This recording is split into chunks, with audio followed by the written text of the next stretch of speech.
mo ba talaga papayagan si Manuel pumunta sa libing? Hindi. Ayaw nila isuko si Colleen. Pero Hazel, wala ka namang pruweba dyan sa mga accusations mo kay Colleen. Baka mamaya yan, mag-backfire pa to lahat sa'yo. Sige ka, ikaw din. Diba tama ako, attorney? Yes. Mrs. Cruz, they can sue you for slander, unjust vexation, and psychological abuse.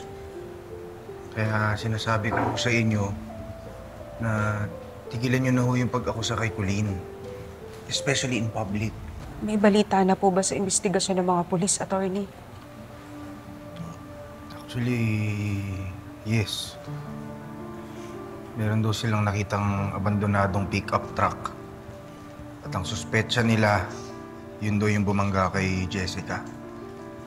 Pero wala po tayong confirmation. Sana mahuli nila para mabigyan ng hustisya ang pagkamatay ng inaanak ko. Magkakaroon na ng hustisya pagkamatay ni Jessica. Kapag nakulong na yung Colleen na yan. Hazel. Kahit ano ba sabihin niyo. Tinulak niya si Jessica. Kaya nasagasaan ang anak ko. Kaya si Colleen pa rin ang pumatay kay Jessica.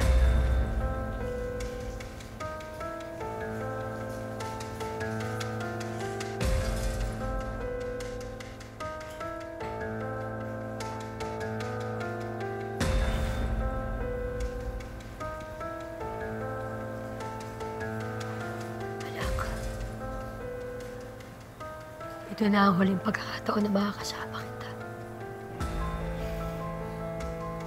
Ang masakit na hindi ko nakikita ang mukha mo. Nasira ng dahil kay Colleen. Kaya pinapangako ko, anak. Hindi ko patatahimikin si Colleen. Hindi ko man masira ang mukha nila. Pinapangako ko. Sisirain ko ang pamilya nila.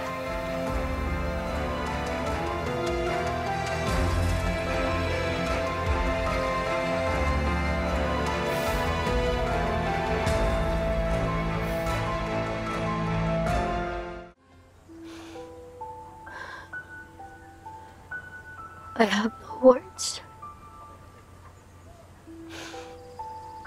Hindi ko akalain, anak, na darating ang araw na to. Ililibing kita. Buhay pa ako.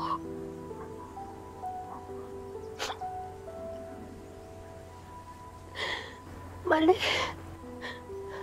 Hindi dapat ako ang maglilibing sa'yo. Ikaw dapat ang maglilibing sa akin, anak.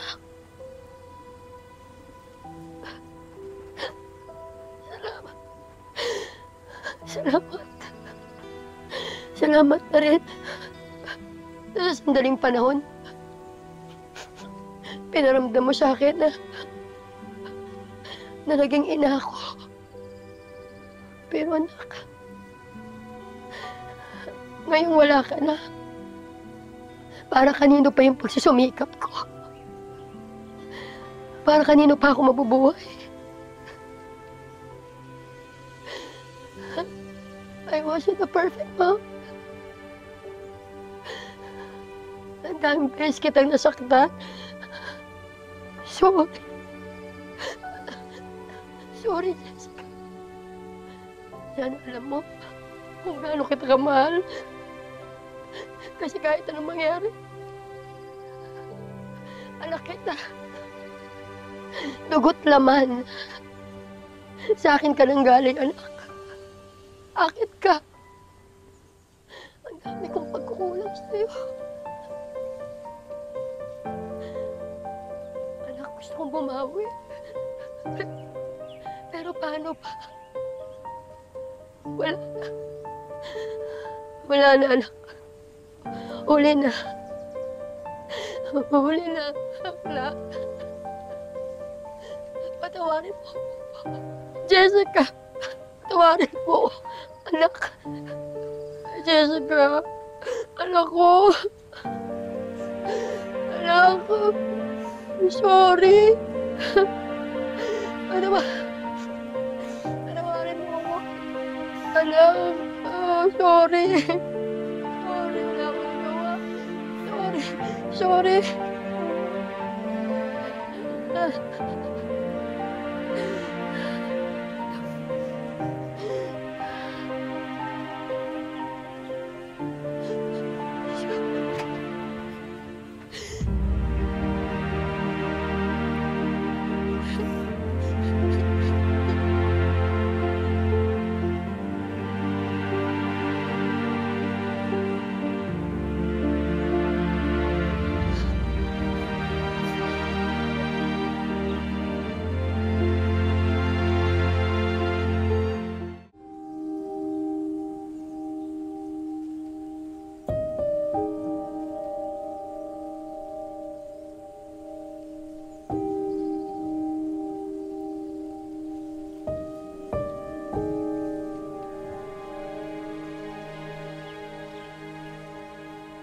We're very sorry po for all the troubles we've caused. Ako po yung product ng kasalanan nila mommy and daddy sa inyo. And yet, you were so kind to me. Thank you so much po.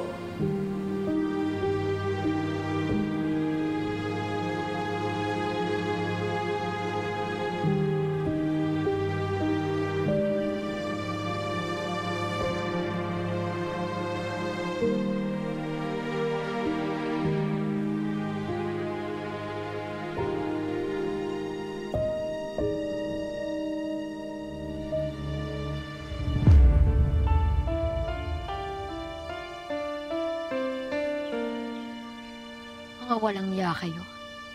Ang kakapal ng mukha niyo.